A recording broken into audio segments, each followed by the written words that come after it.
The warrior within. Every man has a warrior within him. Now, how he expresses that warrior may differ. It may not necessarily be by fighting with your fists or wrestling, like with Brazilian Jiu Jitsu or karate or wrestling or many of the other forms of fighting. Thousands of years ago, it was with swords, clubs, knives, and many different weapons of brutalization, we'll say, and destruction. But there's something about warring with another man that until you actually experience it, you can never understand why two men can stand in a ring, we'll say in our time, MMA or boxing, and just beat the hell out of each other, but yet at the end have the ultimate respect for the other person, for each other. And I know some of you men who have never experienced that would look at that and think that's ridiculous, would think that was sadistic or sick even. But yet, if you think about it, men have been doing that for thousands of years in one form or another. And even on the battlefield, when men fight unto death, they still have respect for their enemies. There was a story about the war back in, I think it was World War I during Christmas, where the soldiers got out of their foxholes where they had been fighting for days, maybe weeks, I can't remember, and they celebrated Christmas together. And they saw the humanness in each other, even though they had been trying to kill each other for days. And afterwards, after the truce on Christmas, which was not orchestrated by the big leaders, the generals, the presidents of the country, or whatever it happened to be at that time, they did not want to fight, the soldiers. They were forced to fight after that because they experienced the humanness or the humanity of each other, because they actually got to meet each other. And when you're in the ring with someone, you're right there with them, face to face. It's not like you're shooting them from a long ways off or dropping bombs on them. You see the pain you inflict on them, and you feel the pain they inflict upon you. But there's that certain sense of camaraderie, even though you're trying to hurt each other to the point where one of you is out completely. It really is ineffable. It defies explanation. It's something you have to experience. And I, being a former fighter, professional boxer, and amateur boxer, and I had street fights also, I understand that. And it's a gift. You may think, how can it be a gift? It is a gift. I watch these guys fight. I was watching an old fight of Muhammad Ali and Joe Frazier in Madison Square Garden, where they fought for 15 rounds, and Ali got dropped in that last round. Frazier was so exhausted he wouldn't even do an interview afterwards. He was just, you could tell when they were walking him to the dressing room that he had given everything he had, as well as Ali too. And those men had the ultimate respect for each other afterwards. And they didn't like each other while they were fighting. They were angry at each other, or at least Joe was angry at Muhammad. I don't know if Muhammad was angry at Joe or not. They were kind of rivalries. But yet, when you try to destroy someone and they try to destroy you, and you both finish standing, regardless of who won the decision, there is a bond that develops between you two that goes beyond description. Even for me, some of the guys, I fought a guy once years ago, and he knocked me out in the second round. I haven't seen him since, but I was winning until that happened. I'd love to see that guy and talk to him. Now, you would think common sense someone hurt you like that or knocked you out, you wouldn't want anything to do with them. My man, why would you want to talk to a guy like that? But it's not like that. I respect that man. He probably doesn't remember me because he went on to fight in a Golden Gloves tournament, and I was totally knocked out 6 of his opponents. So maybe he does, maybe he doesn't. But I would like to meet him and see how his life has been, and tell him how much I enjoyed the experience. It was part of my life. I wouldn't trade for anything.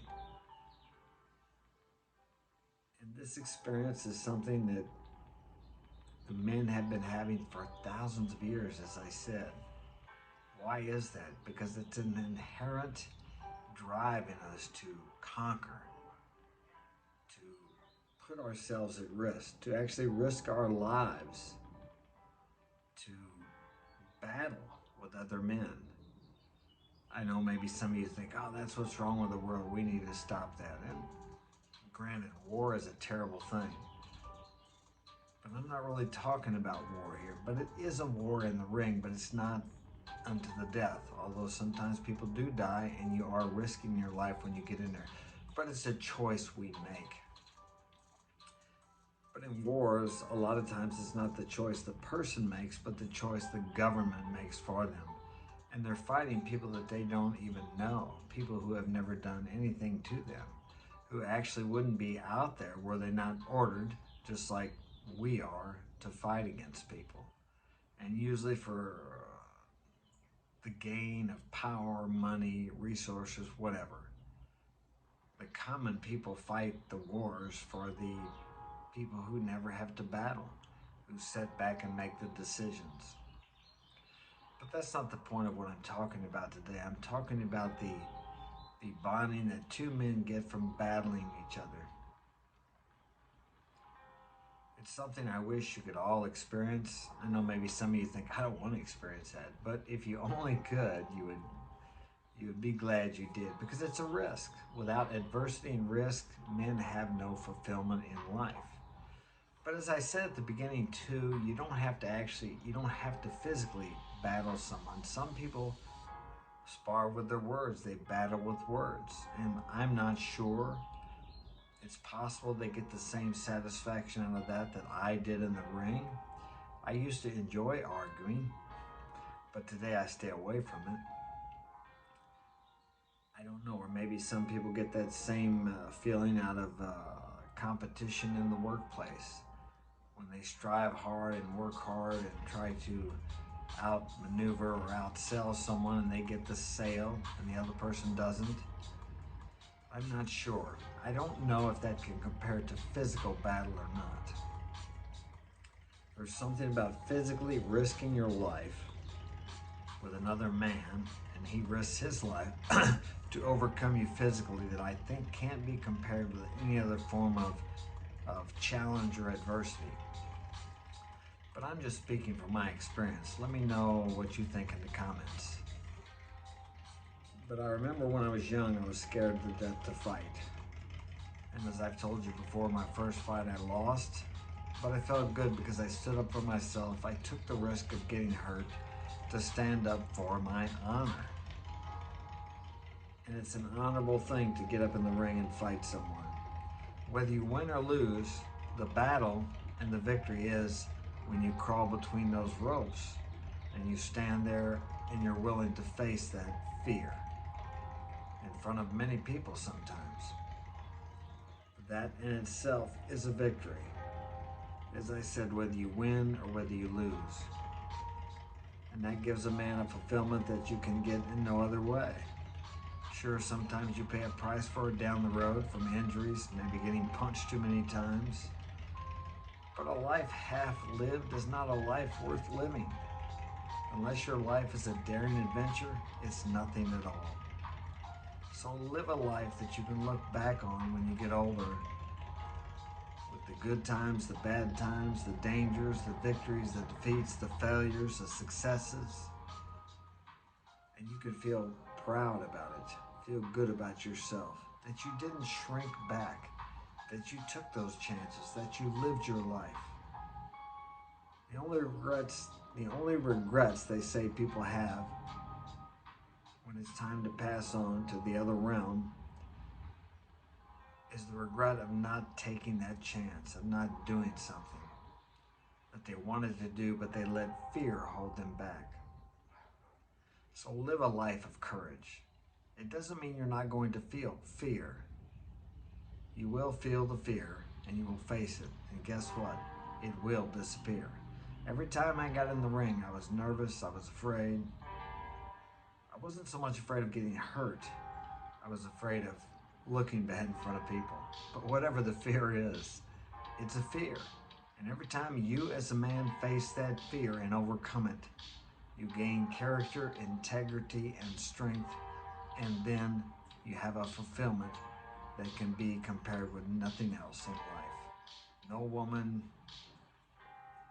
no money, no bling, no cars, no lands.